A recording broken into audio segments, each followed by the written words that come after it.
حضرت عمر بن عاص رضی اللہ تعالیٰ عنہ نے مصر خود فتح کیا تھا،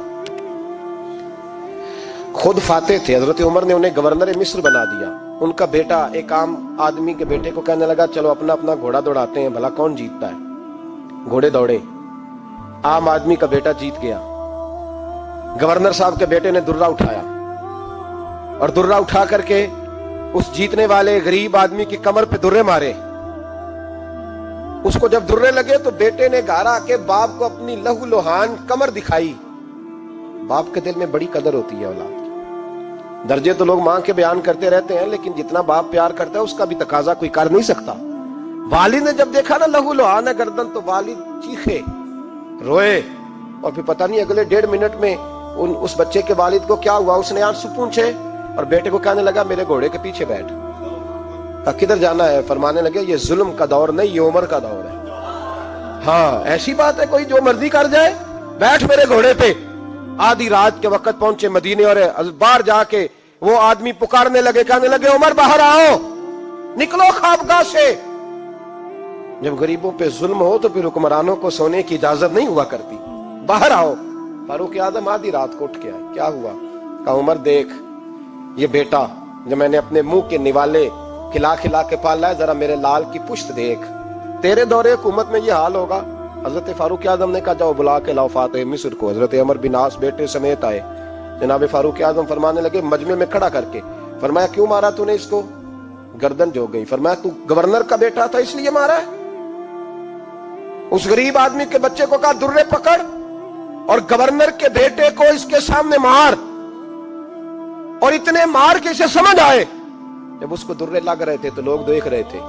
تھوڑی دیر گزری تو حضرت سیدنا عمر فاروق رضی اللہ تعالیٰ عنہ نے فرمایا گورنر مصر کو بھی سزا دو، اس کے کپڑے اتروا کے اسے ٹاٹ کا لباس پہناؤ. لوگ کہنے لگے حضور گورنر صاحب کی کیا غلطی؟ سنو اور یاد رکھنا. حضرت فاروق اعظم کہنے لگے اس بچے کے دل میں بات ڈالی کس نے کہ تو گورنر کا بیٹا ہے؟ کس نے بات ڈالی کہ تو چودھری کا بیٹا اور باقی کمی ہوتے ہیں؟ کس نے سکھایا اسے؟ وہ طاقتیں بھی ہم کچھ لیں گے جو سکھاتی ہیں کہ فلانا بڑا ہے فلانا چھوٹا ہے. فرمایا نا، جب کوئی رسول اللہ کا کلمہ پڑھ لیتے ہیں وہ برابر ہو جایا کرتے ہیں. اس کو کس نے سکھایا؟ کس نے سکھایا اس کو؟ گورنر کو بھی. اور پھر حضرت عمر نے تاریخی جملہ کہا حضرت عمر بن عاص کی طرف دیکھ کے، فرمایا جب اللہ نے ان لوگوں کو آزاد پیدا کیا تم نے کیوں غلام بنا لیا؟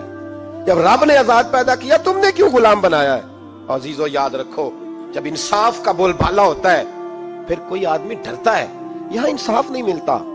اور میں آپ خود ایک بات یاد آ گئی. حضرت عمر کا زمانہ تھا تو غسان کے بادشاہ نے کلمہ پڑھ لیا. جو لوگ غریب کہلاتے ہیں نا وہ ذرا میری بات پہ زیادہ توجہ کریں. غریبوں کو سنانے لگا ہوں، غریب ذرا توجہ کریں. غسان کے بادشاہ نے اسلام قبول کر لیا اور اسلام قبول کرتے ہی وہ آئے حج کرنے. حج کے بعد فارغ ہوئے تو ایک نفلی طواف کر رہا تھا غسان کا بادشاہ شاہ غسان. حج تو خانہ کعبہ میں بھی وی آئی پی پروٹوکول ملتا ہے، آج تو مسجد نبی میں بھی وی آئی پی پروٹوکول ہوتا ہے. یہاں آ کے بھی، یہاں بھی اور دیکھتے صحیح تو کھڑا کہاں ہے. یہاں بھی پولیس والوں نے بازو پکڑے. سوچو تو صحیح، یہ حال کر دیا تم نے مذہب کا.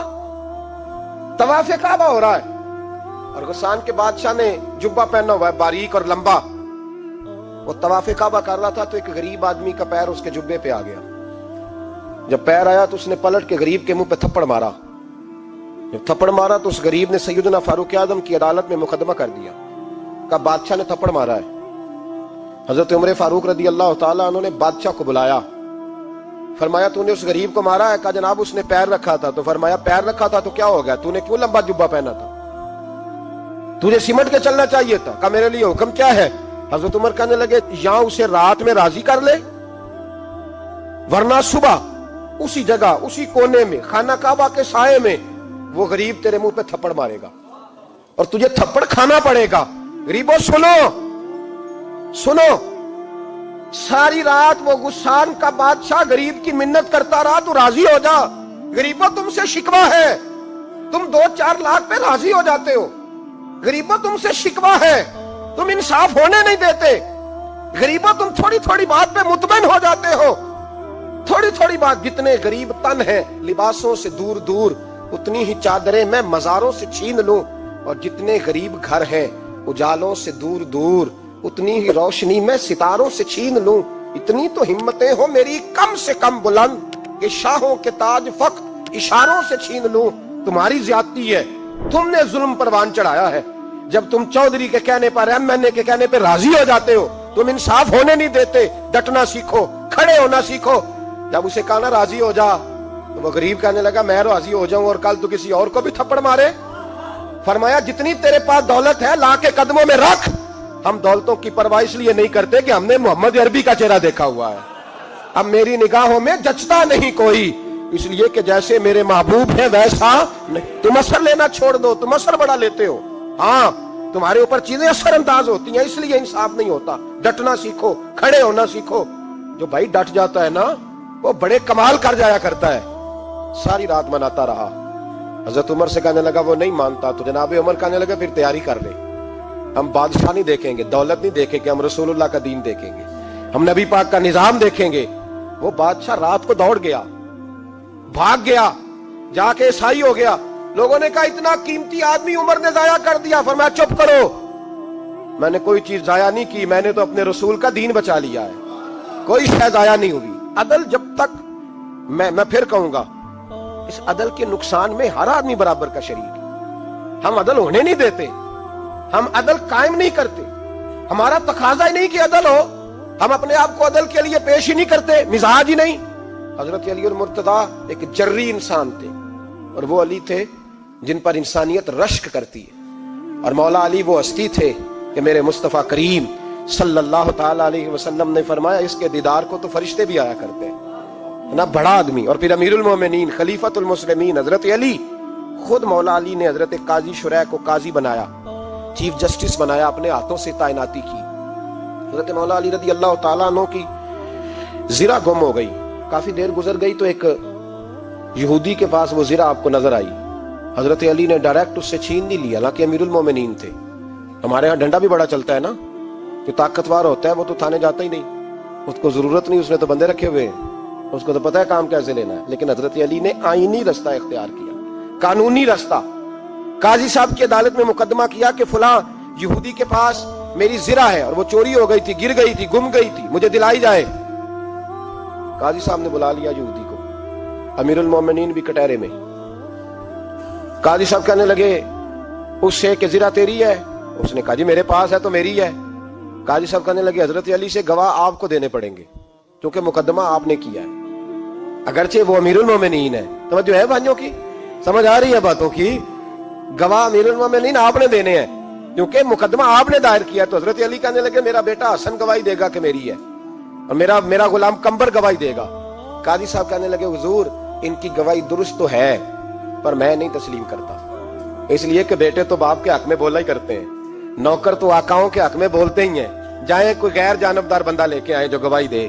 تو حضرت علی خاموش ہو گئے, کہنے لگے ابھی میرے پاس ایسا کوئی گواہ نہیں. قاضی صاحب کہنے لگے چلیں پھر آپ یہودی کو راضی کریں, آپ نے کیوں بلا وجہ گھسیٹا عدالت میں, راضی کریں, انصاف کا تقاضا ہے. تو حضرت علی قریب گئے, کہنے لگے بھیا ناراض نہ ہونا, زرہ تو میری ہے, ناراض نہ ہونا, میں نے غلط مقدمہ نہیں کیا.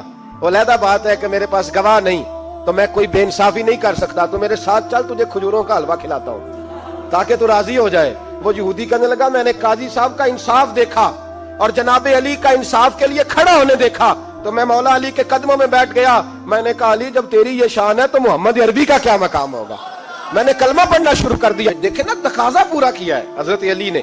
تو وہ کہنے لگا علی تیرے انصاف کے رنگ نے نا, جملہ یاد رکھنا, کہنے لگا یہودی علی تیرے انصاف کے اس رنگ نے میرے دل سے کفر کی میل دور کر دی, تیرے عدل نے میرا کفر توڑ دیا, کفر.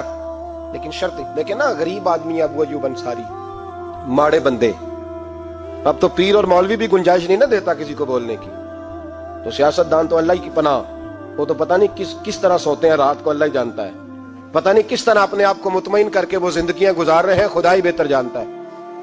حضرت عمر فاروق جیسا دلیر اور جرری آدمی جمعہ پڑھانے مسجد میں داخل ہوئے تو جناب ابو ایوب انصاری دروازے پہ کھڑے ہو گئے, کہنے لگے عمر تیرے نوکر نہیں, ٹائم پہ آیا کر, بڑی دیر سے کھڑے ہیں. کیوں دیر سے آیا ہے؟ بڑے جلالی تھے نا حضرت عمر, لیکن وہ جلالی اس وقت تھے جب کوئی ظلم کرتا تھا, اور ذات کے لیے جلالی نہیں تھے.